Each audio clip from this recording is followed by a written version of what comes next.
दुखुनांथाव खौरां गुनेश्वर मोसाहारिया केन्सार बेरामाव गोग्लैना दं। गुनेश्वर मोसाहारिया बिटिआर सरकार आरो आसाम सरकारनि अननाय नागिरदों देहा फाहामसालियाव थांनो थाखाय। चिरां जिल्लानि भारत भुटान सिमना साखाथिनि हादान 1 नं गुफुरि गामिनि थागिबि गुनेश्वर मोसाहारिया 1 दाननि बारा केन्सार बेरामाव गोग्लैना दं। गुनेश्वर मोसाहारिया फोरमायनाय बादिब्ला गावनि गोदोनायाव फिसा मोनसे स्टर जादोंमोन। बियो बेखौ जेबो जानाय नङा सानना देहा फाहामसालियाव जेबो फाहामथाय लायाखैमोन। नाथाय बे फिसा स्टरानो लासैनो बारानिफ्राय बारा देरबोनो हमना गोदोनाखौ बुख्रांहोयो आरो बेनो केन्सार बेरामाव सोमजिहोयो। गुनेश्वर मोसाहारिया मोजां देहा फाहामसालियाव नायजाबायोब्ला मोजां जागौमोन। नाथाय मा खालामनो, गुनेश्वरा गोरिबलाय गुवाहाटीनि देहा फाहामसालियाव थांनो हायासै।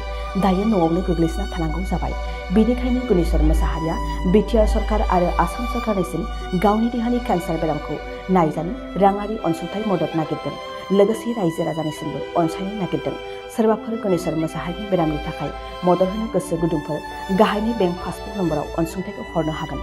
Account number 34447128833 IFSC SBI and 0009142 लोगोसे गाहायनि जानबुं नम्बराव सुलाद लानो हागोन 6026630110। मा नाम? आंना गुनेश्वर मोसाहारि। मा गामि? 1 नं गोहोपुरि गामि। मा जादोंमोन? केन्सार। बेसे गोबाव जाखो? बियोथ' आं प्रथम जाजेननाया बे माने गोदोनानि फिसा बेदर जानाया बेखौ आं ओरैनो सिम्पल भाबै माबा मोनसे गोदोनानि बे गुजुनाय गगा मोननायनि थाखाय ओरैनो हारसिं साइड इफेक्ट जादों नामा होननानै आं सानदोंमोन। दा बिनि गेजेराव बे 1.5 माससो थानानै उनाव नैबे गोदोनानि बेदरा देरखांबोदों आरोखि। दा देरखांबोनायाव आङो बुजिनो हायाखै बेखौ मा जादों। दा बिनि गेजेराव आङो जोंना बे सेन्ट्रेलनि प्रसार गोजोनथाव आफाया आंखौ गेजेर गेजेर खबर लाहरबाय थायो। डक्टरनाव देखायदोंना देखायाखै? हा? डक्टरनाव देखायनाया आङो बे गोजोनथाव आफानो खोन्थाहरखांनायनि उनावनो गोजोनथाव आफाया आंखौ लिंहरनानै गावनो माने ट्रिटमेन्ट खालामहैदों डाक्टारनो। बे बङाइगाव आरायग' हस्पिटाल बे MM सुखिया। दा बेवहाय रिपर्टखौ मोनदों साननैनि गेजेराव। ओमफ्राय मोननानै केन्सार जादों होननानै रिपर्टखौ मोननायाव बे डाक्टारा बुंहरदों गुवाहाटी इन्स्टिटिउट बे बरुवा सरकारि केन्सार हस्पिटाल दङ, बेयाव नों थांनानै सिकित्सा खालामहैदो, थाबैनो थां, गोबाव खालामनाङा होनना बुंदों आरोखि। दा बिदि बुंनायाव आंहा माने न'खराव निरुपाय हिसाबै आङो जेबो उफाय गैयिनि थाखाय आङो डाक्टारनाव थांनो हानाय नंला, मा खालामबावनो होननानै आङो सोरबाफोर लकेल मानसिफोर फाहामनो हानाय मानसिफोर दङब्ला बेजोंनो आं नायजानोसै।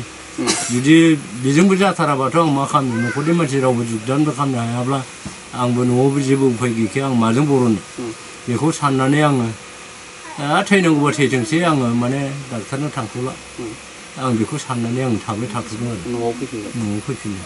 बेसेबांसो रां खरसा जागोन? दा बे रां खरसा जानायावथ' ओरैनो गोजोनथाव आफाया गावनो आंनो बेयावनो प्रथम थांनायावनो बे गोजोनथाव आफाया आंनो माबा होखादों। केन्सारखौ गुवाहाटीयाव हस्पिटालाव थांनो थाखाय बेसेबांसो रां खरसा नांगोन? दा बेखौथ' आङो बुंनो हाया, बेखौ आं बुंनो हाया। नोंथाङा गभर्नमेन्टनो मा खावलायनो सानो? आं गभर्नमेन्टनो खावलायनो साननाया गभर्नमेन्ट हिसाबै केन्सारखौ फाहामनायनि फ्रि मोनो हिसाबै नोंथाङा मा खावलायनो सानो? दा बेखौनोथ' आं सानदों, माने सरकारनि जिथु आसनिफोर थायो, बे आसनि हिसाबै सरकारा जुदि अनसुंथाइ हिसाबै आंखौ जुदि मदद खालामोब्ला आंबो माने थांनानै थानायखौ लुबैयो आरो गोजोनै थांना थानायखौ। दा आंनावथ' मा खालामनो, निरुपायखा, आंनो थाखा फैसा गैया।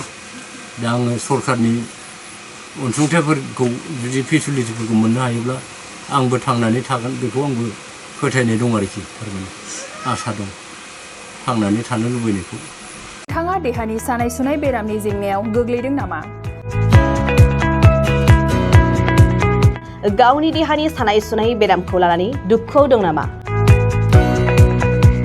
मोनसे गोजोनथाव खौरां, नोंथांनि देहायाव बायदि रोखोमनि सानाय सुनाय दंब्ला नोंथाङा जिंगा दासि। SI निउर' थेरापि, बेयाव नोंथाङा गावनि देहानि सानाय सुनायखौ गोरलैयैनो फाहामनो हागोन। सिं सानाय, आफादावदै सानाय, मोदोम जरा सानाय, आइजोफोरनि जेंना, बायदि बायदि गोबां रोखोमनि देहानि सानाय सुनायखौ गोरलैयैनो फाहामनो हागोन। SI निउर' थेरापिया चिरां जिल्लानि बेंटल गला नं 5 आव दं आरो बे एसआइ निउर' थेरेपियाव नोंथाङा गासै देहानि सानाय सुनायखौ गोरलैयैनो फाहामनो हागोन। गोबां मिथिनो थाखाय 7620160459 जानबुं अनजिमायाव जगाजग खालामनो हागोन।